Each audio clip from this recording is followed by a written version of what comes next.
கிறிஸ்துவுக்குள் மிகவும் பிரியமான சகோதர சகோதரிகளே, இயேசு கிறிஸ்துவின் நாமத்தினாலே உங்கள் யாவருக்கும் எனது அன்பின் நல்வாழ்த்துதலையும் வணக்கத்தையும் தெரிவித்துக் கொள்கிறேன். இன்றைய பகலின் குளிர்ச்சியான நாளின் தியான வசனம் யோவான் எழுதின சுவிசேஷம் 20ஆம் அதிகாரம் 22ஆம் வசனம். அவர்கள் மேல் ஊதி பரிசுத்த ஆவியை பெற்றுக்கொள்ளுங்கள். மகதலேனா மரியாள் கண்ணீர் வடித்து காத்திருந்து இயேசுவை கண்டுகொண்டாள். உயிர்த்தெழுந்த இயேசுவை அவளிடம், நான் உயிர்த்தெழுந்து விட்டேன் என்றும் உனக்கு முதலாவது தரிசனமானேன் என்றும் என் சகோதரர்களாகிய சீசர்களுக்கு சொல்லு என்றார். அவ்வாறே மகதலேனா மரியாள் போய் அதை சீமோன் பேதுருவுக்கும் மற்ற சீசர்களுக்கும் அறிவித்தாள். வாரத்தின் முதல் நாளாகிய அன்றைக்கு சாயங்காலத்திலே சீசர்கள் யூதர்களுக்கு மிகவும் பயப்பட்டதினால் கதவுகளை பூட்டிக் கொண்டு வீட்டுக்குள்ளேயே இருந்தார்கள்.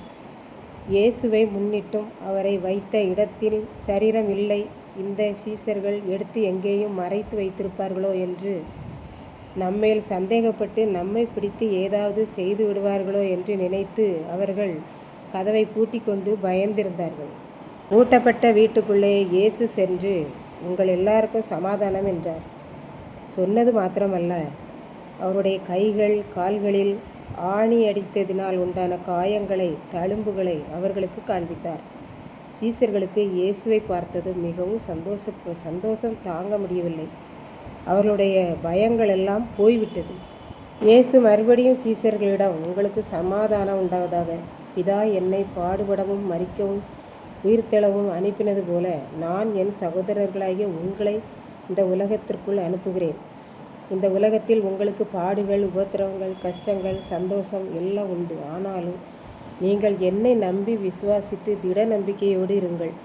நான் இந்த உலகத்தை வென்றது போல நீங்களும் ஜெயிப்பீர்கள், வெல்லுவீர்கள் என்று கூறினதும் அல்லாமல் தன்னுடைய மூச்சுக்காற்றை அவர்கள் மேல் ஊதி பரிசுத்த ஆவியை பெற்றுக்கொள்ளுங்கள், என்னுடைய ஆவியை நீங்கள் பெற்றுக்கொள்ளுங்கள் என்றார். இயேசுவின் மூச்சுக்காற்றுக்கு அவ்வளவு வல்லமை இருக்கிறது என்று நாம் பார்க்கின்றோம். இப்படித்தான் ஒருவர் வியாதியோடு இருந்தார். ஒவ்வொரு நாளும் அவருக்கு தன்னுடைய சரீர வேதனை, பிள்ளைகளால் வருகிற வேதனை எல்லாம் மலை போல் இருந்தது. ஒவ்வொரு நாளையும் ஜெபத்திலேயே கழித்து கொண்டிருந்தார்.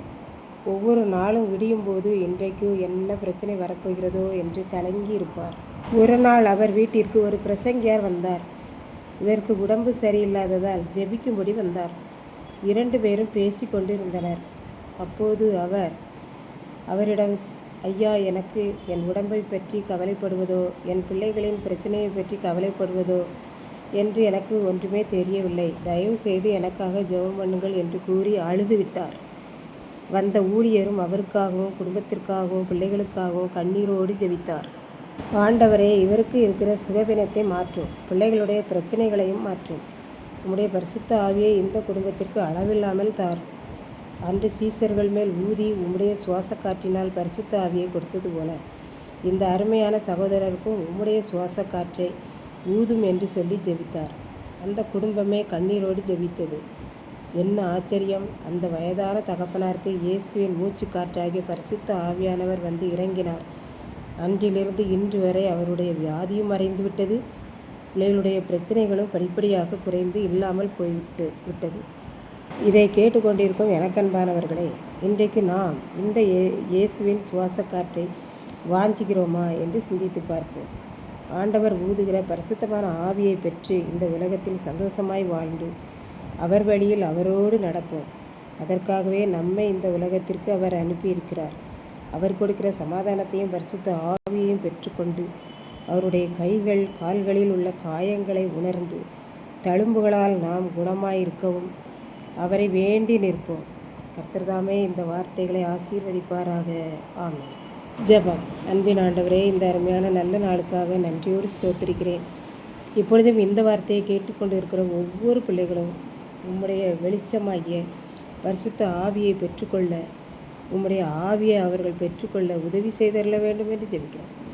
மீட்பர் இயேசு கிறிஸ்துவின் நாமத்திலே தாழ்மையோடு வேண்டிக் கொள்கிறேன். பரிசுத்தமுள்ள பிதாவே, ஆமென்.